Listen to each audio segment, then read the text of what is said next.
La ilaha illallah Muhammadun Rasulullah. Masuk azan maghrib waktu Jakarta. Alhamdulillah, manfaat tuh. Kita jadi waktu sholat. Setelah itu lanjut lagi. Haibati fillah. Sekarang bagaimana kita menyelamatkan diri kita dari fitnah wanita? Yang wanita juga diperintahkan menutup auratnya, untuk tidak keluar rumah, untuk menjaga pandangannya. Kita bicara yang laki, apa yang harus dilakukan? Yang pertama, jangan melepas pandanganmu. Fitnah itu ada di luar. Kita berusaha untuk memperkecil fitnah yang ada, tapi di diri kita sendiri apa yang harus kita lakukan?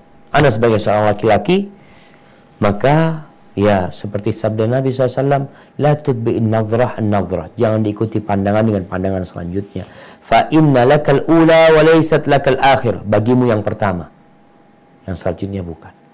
Maksudnya yang pertama bagimu adalah pandangan yang tidak sengaja. Nggak sengaja melihat perempuan, ya sudah, palingkan pandangannya. Ini adalah istilahnya itu al-wiqayatu khairun minal ilaj. Menjaga lebih baik daripada mengobati. Tindakan preventif itu lebih baik daripada harus pengobatan nanti. Orang kalau sudah menjaga diri agar tidak terkena kanker, alhamdulillah bagus. Tapi kalau udah kena kanker, habis sudah.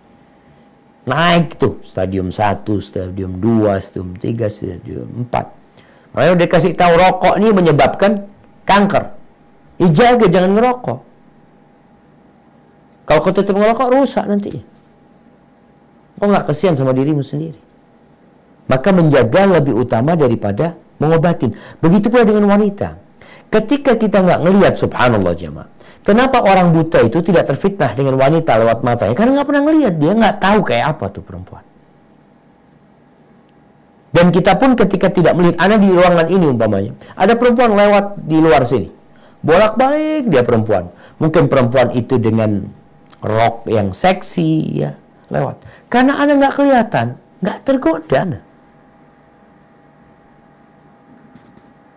Maka kalau kita lihat teman-teman di Australia, Masya Allah. Kalau di musim dingin, kata teman-teman, Masya Allah Ustaz. Kalau musim dingin, tertutup rapat. Sampai jarinya nggak kelihatan. Wajahnya tinggal sedikit yang kelihatan. Maka tatkala itu biasanya fitnah berkurang. Tapi kan apakah kita menunggu masa itu? Ya, kadang-kala kita perlu menciptakan masa seperti itu. Cari tempat yang kita tidak terfitnah dengan wanita. Dan ada seorang soleh yang mengatakan kepada anaknya, ya bunayya imshi wara al-asad wal aswad wal usud. Imshi wara al-asad wal usud wala tamshi wara amra'ah. Wahai ananda, berjalanlah engkau di belakang singa, tapi jangan berjalan di belakang wanita.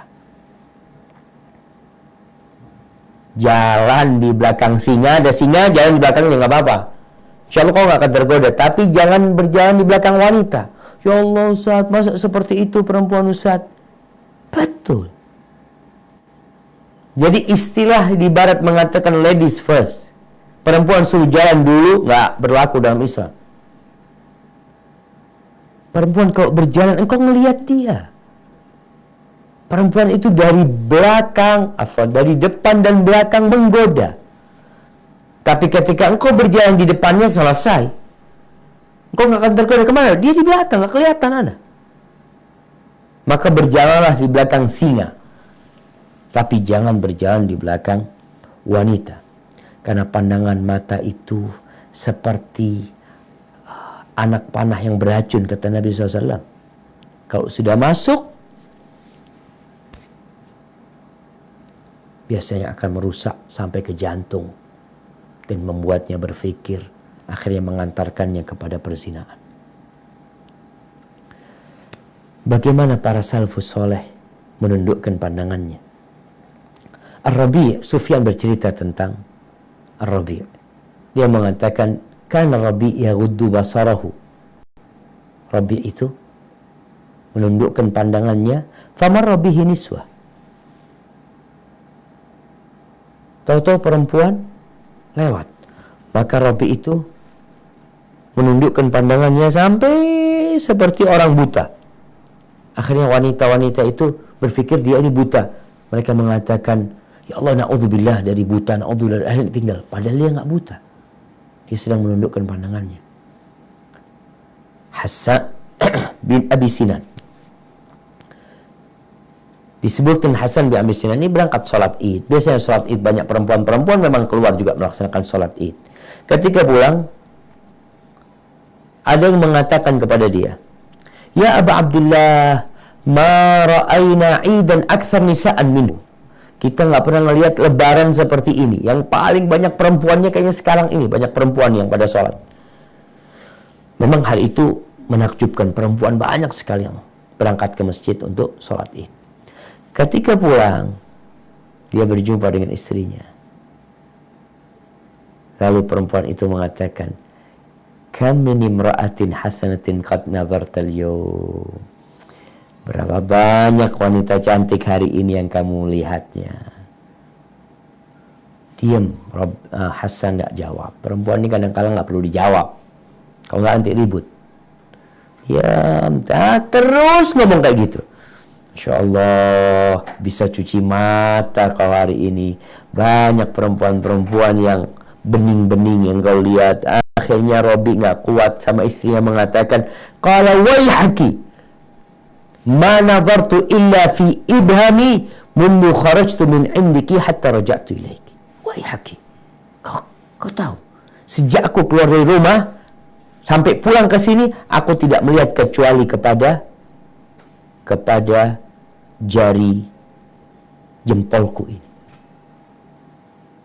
Artinya dia menundukkan pandangannya melihat kepada jarinya. Karena jamaah, kalau sudah memandang, jadi penyakit akhirnya. Kemudian cara yang kedua, apabila seorang lelaki melihat sesuatu yang menakjubkan, pulang ke rumahnya. Pulang ke rumahnya. Maka di sini di rumahnya harus ada istri.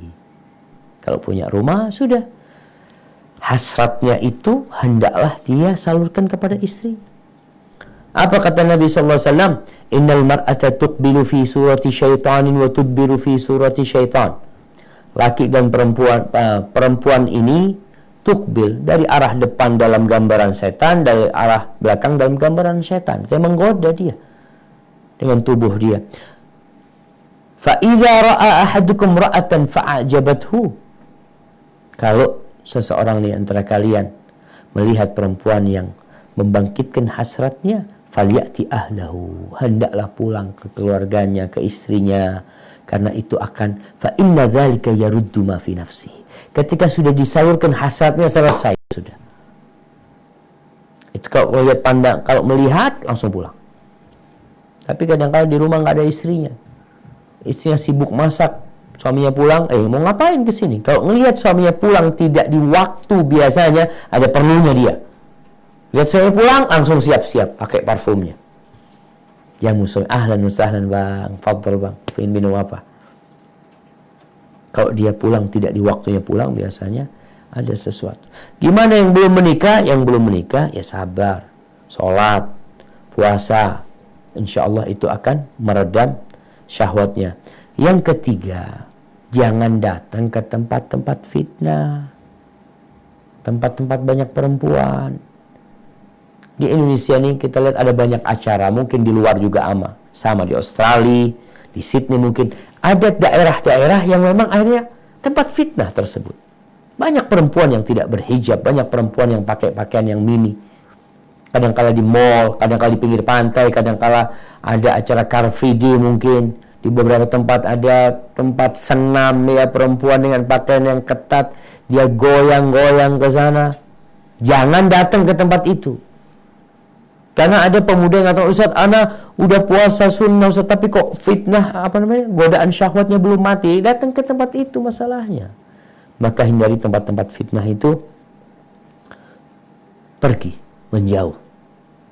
Insya Allah kau akan selamat. Kemudian yang keempat, kalau ada perempuan yang godain, hendaklah laki-laki ini tidak menoleh. Jangan menoleh. Jangan digubris. Jangan diladenin. Kadangkala via handphone ngobrol dulu ya, ini laki-laki kadangkala nggak usah dia curhat ini itu macam-macam. Kalau sudah mulai menjurus ke sesuatu yang kayaknya nggak bagus, matikan handphonenya, blokir nomornya, selesai. Insya Allah kau selamat. Jurej, ketika ada wanita yang datang menggoda dia, tinggal sama Jurej, nggak dihawil, nggak diladenin, dan alhamdulillah itu menyebabkan Jurej selamat dari godaan perempuan tersebut. Tapi kadang-kala laki-laki ini ya udah imannya lemah, dia ladenin tuh perempuan sehingga dia terjerumus kepada perzinaan. Kemudian yang kelima jamaah, yang terakhir sebelum kita masuk ke sesi tanya jawab, ketahuilah bahwa zina mata itu akhirnya nanti kepada zina yang benaran, yang menyebabkan pelakunya akan terlaknat, yang menyebabkan pelakunya akan dihukum dengan hukuman yang menjijikkan, dilemparin batu sampai mati. Itu azab di dunia. Sedangkan azab di akhirat, bagaimana Rasulullah SAW menjelaskan bahwasanya laki-laki perempuan itu akan dibakar dalam tungku, dalam kondisi telanjang dibakar. Ketika panas mereka naik ke atas tapi tidak bisa keluar, terus masuk turun lagi, naik lagi ke atas, tidak bisa keluar. Dan na'udzubillah, orang yang berzina sekali, kalau nggak segera bertobat, balik lagi dia berzina. Mungkin kau mengatakan, enggak, insya Allah aku udah tobat. Biasanya ada panggilan-panggilan untuk mengulangi zina itu. Maka seorang itu berpikir bahwasanya dosa zina ini adalah dosa yang besar.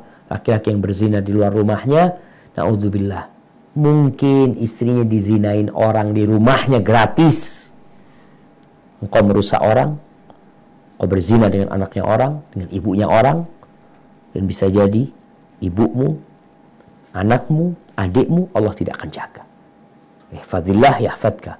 Kau jaga Allah, Allah akan menjagamu. Dan balasan itu sesuai dengan amalan yang dilakukan. Kalau kita tidak godain anak orang, kita jagain anaknya orang, insya Allah anak kita akan dijaga sama Allah Azza wa Jalla. Hadza wallahu a'lam bishawab. Itu yang bisa kita kaji pada kesempatan kali ini. Kita akan buka sesi pertanyaan yang agak panjang. Kami persilahkan kepada teman-teman yang sudah siap di sana. Fadhol.